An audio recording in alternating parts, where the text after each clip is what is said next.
Hey girl, hey. Hey boy, hey. Welcome back to my channel. If you're new, welcome to my channel. Hit that subscribe button, hit that notification button to make sure that you are alerted every time I post a video. Today's video, I'm going to take a break from the Watts book because I just need that for myself. And today I am going to do a video on something very personal to me. And it's about the Dr. Phil show and the Brazilian butt lifts that have been botched, okay? On the Dr. Phil show today, we saw where two women have already passed away from Brazilian butt lifts.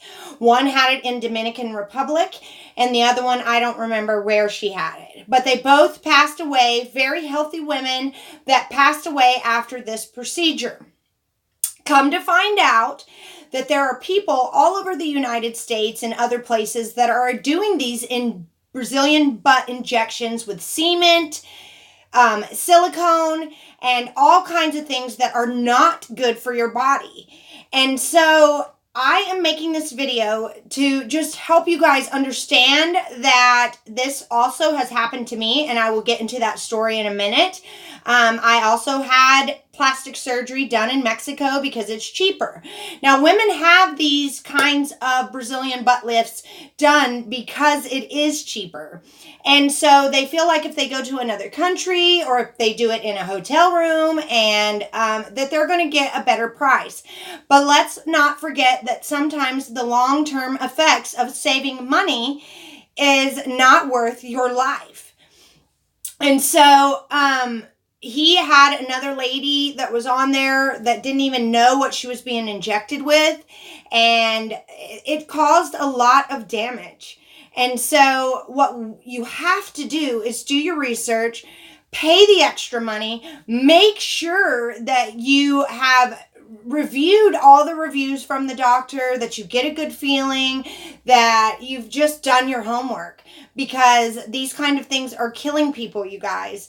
And that's where I want to get into my next story. Oh, well, there was also it's not just poor people, you guys. There was an R&B songer and writer that was on Dr. Phil's show that the same thing happened to her. And she's going through surgery after surgery and was very, very ill after this. And she still has to have surgery to have it fixed. So you might be getting a discount in the moment, but what if you have to have surgery to fix it? So you're in the long run, you're spending lots and lots more money. The death rate on Brazilian butt lifts is through the roof. It's 1 in 3,000 women that get these Brazilian butt lifts die. So you have to keep that in mind and remember that in the long run. So I wasn't going to share this story with you guys, but I feel like that getting this message out there and letting people know that going out of the country for plastic surgery is not always the best answer. So, let me tell you what I did. And I'm sorry that I always grab my nose, but I cannot stand YouTubers that snort and sniff all during their videos. So I try not to. I'm so sorry. Okay, so when about 10 years ago, me and my family moved to Mexico because I got a really good job selling timeshare. Now, that's a whole nother video because timeshare in Mexico is not buying a week. It is buying the right to use. And so they oversell. And I was only there 2 years because once I found out what the real deal on this Mexico timeshare is, I left. Even though the money was fantastic, I still left because I did not like the way that I felt at night when I went home. So basically, I was making lots and lots of money, and I decided that at this point I had 4 children, and I was an A cup.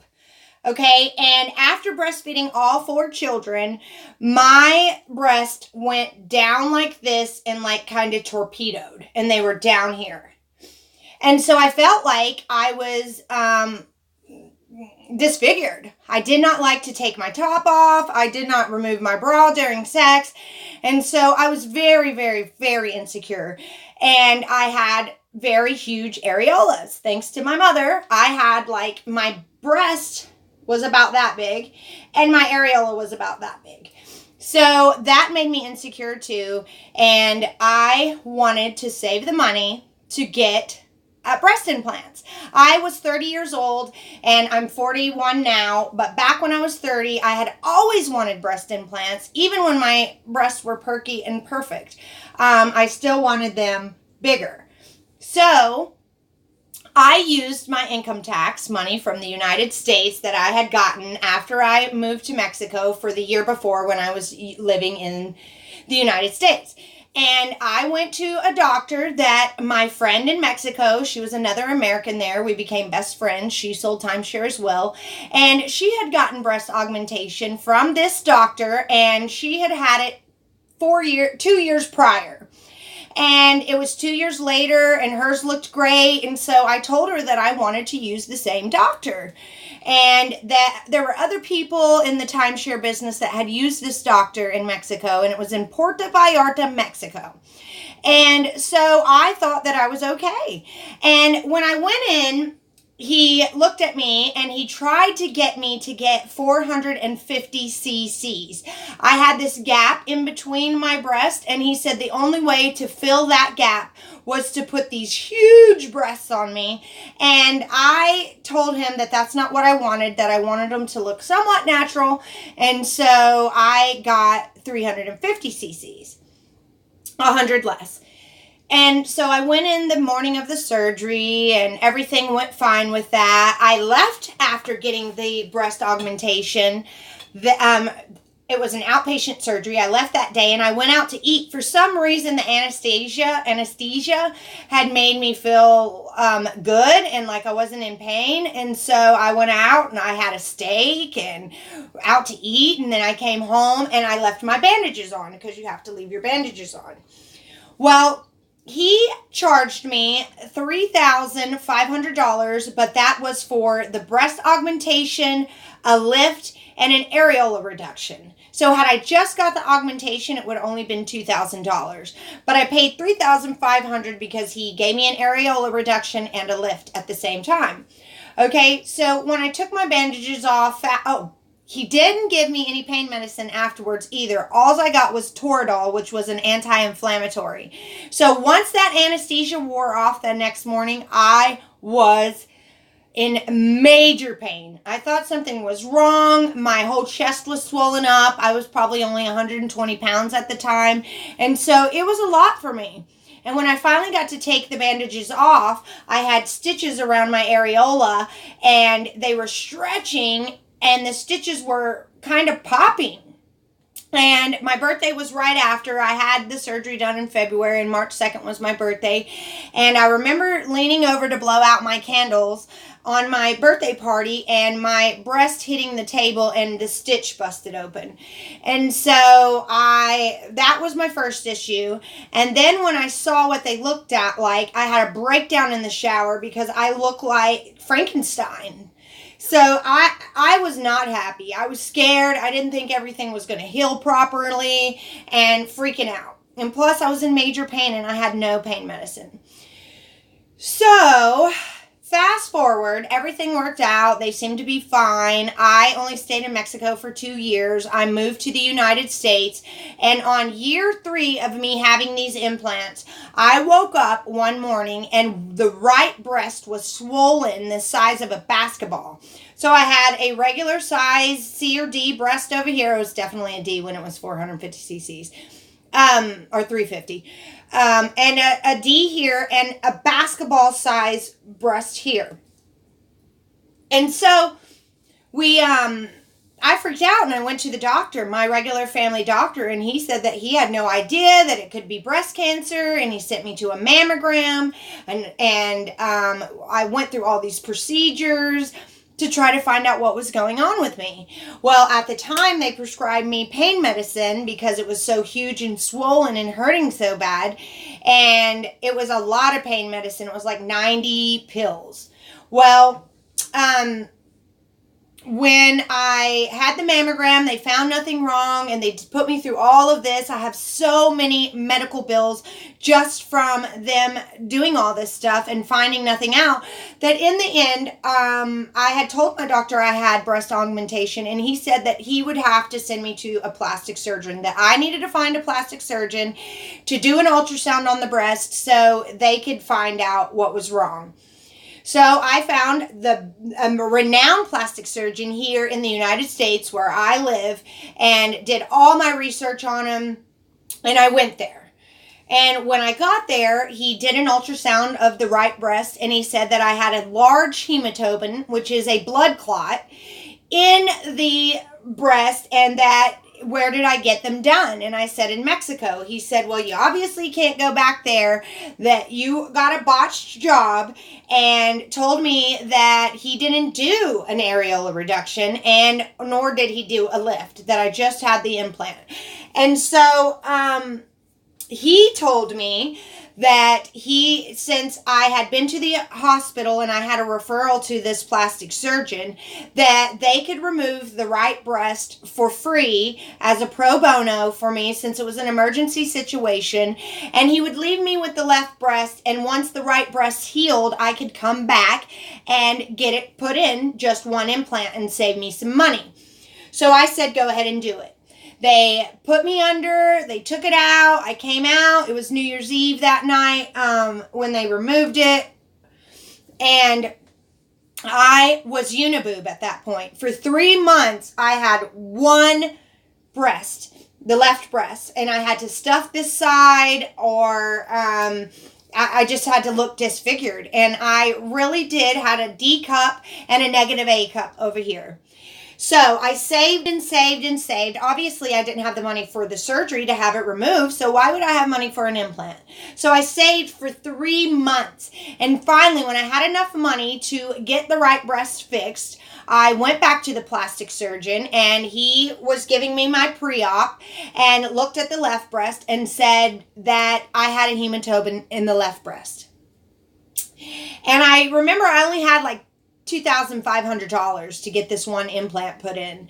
And so I said, well, what do we do? He said, I'm going to have to take your $2,500 and take the other breast out. So we can't do another surgery. There's no way the people that did your free surgery before are going to do another surgery for free. So I see that you have the $2,500 to get your implant put back in. Let's use that to take it out. And he said, but it's going to be another $800 for anesthesia. And I said I didn't have it. And his bright idea was to do the surgery without anesthesia and to do it downstairs. He had a surgical room downstairs of his practice where they did these kind of things. And so I didn't know what I was signing up for, but I said, sure, go ahead. And we scheduled the surgery. I gave him my $2,500, and I came back to have the surgery, and they did this while I was awake, you guys. It was the most traumatizing thing I've ever been through. Do not ever have surgery while you're awake if you don't have to. I should have waited until I had the $800 for the anesthesia instead of going ahead and doing it. So then the second implant was out, and I had, the tissue was stretched out. It was just horrible. I mean, I hated the way my breasts looked. They looked better before the surgery, so I just wanted back the boobs that I had before, technically. And that was never going to happen unless I got new implants. So then I had to come up with another $5,000, go back to this surgeon, and of course I got to be put under and all that. I had the money for it, but I paid another $5,000 for new implants. It's 4 years later. This plastic surgeon is awesome. Everything's good. I don't even know the kind of implants that were put in me before because I was afraid to ask after finding out how messed up they treated me in Mexico. So I spent $3,500 in Mexico originally. I spent $2,500 to get the second breast removed. And I spent $5,000 to get new implants in. So if you think that you're saving money by going to another country, in the long run, I am proof that you're not saving any money. You're not guaranteed anything, and there's no recourse. These implants that I have now, if something happens, I had paid $5,000 for them, and I went to a plastic surgeon that is renowned and known here where I live, and so there's a recourse. If something would have been botched or bad, I could have taken him to court or many other things. So I highly, highly recommend do not go to Mexico to get plastic surgery. Do not go to the Dominican Republic to have plastic surgery. Even if there are good people over there, you're playing Russian roulette with your life. You think you're insecure now? Wait till you're walking around with one boob. Okay, so I regret 1,000% not waiting until I got back to the United States to have this done and doing this with the referral of one person. One person had implants from this doctor, and that was enough for me to go and let him put me to sleep in Mexico. I mean, he could have done anything to me. Of course, this can happen anywhere, but things aren't regulated as much in Mexico. So I could have woke up with something missing. I could have woke up after being molested and never even known what had happened to me. So I strongly recommend you do your research. I strongly recommend you save money and pay for the professional. If you are going to a hotel room to get these injections, it is not okay. If you are not getting these injections from a doctor with a real license, it is not okay. And I just wanted to put this out here just in case somebody out there is thinking about going to Mexico to get a $3,500 augmentation when you can just pay that extra $1,500 here and get it here for $5,000. So please, if you have any questions about this, or you want to know the doctor that did it, or whatever, just reach out to me and I will be happy to answer those questions. But if you are somebody like me and you had a botched augmentation, or you had a botched plastic surgery, please share it down below, because I want everybody to know that we are putting too much confidence in these wackos, and I'm guilty of it too. I mean, I did the same thing, and so I'm not judging you. I'm just trying to warn you. So whether it be a Brazilian butt lift and you're getting stuff injected in your rear end, or whether it be a breast augmentation and the doctor didn't do it right, it is important that you care enough about your life to pay the extra money for security and for recourse. Because if I was to die on that table when I got my implants for $5,000 here in the town I live in, there would have been recourse. There's no recourse if you go to a whole nother country. You don't know the laws there. You don't even know if those people are licensed there. And so I strongly recommend, before another life gets lost, to please, I'm begging you, to do your research on the doctor, talk to more than one person, see their work, see the place that you're going to have the surgery at, and know everything before you decide. Get more than one opinion, talk to more than one doctor. If you like the price that you're getting from one doctor, talk to another one, and try to find one that's in the middle. Don't ever get the cheapest, and I'm not saying pay the most either, but somewhere in the middle has to be better than paying for cement to be put in your rear end or your face. A lady had it put in her face. And I'm just hoping that this video reaches out to people and gets people to understand that this is not okay.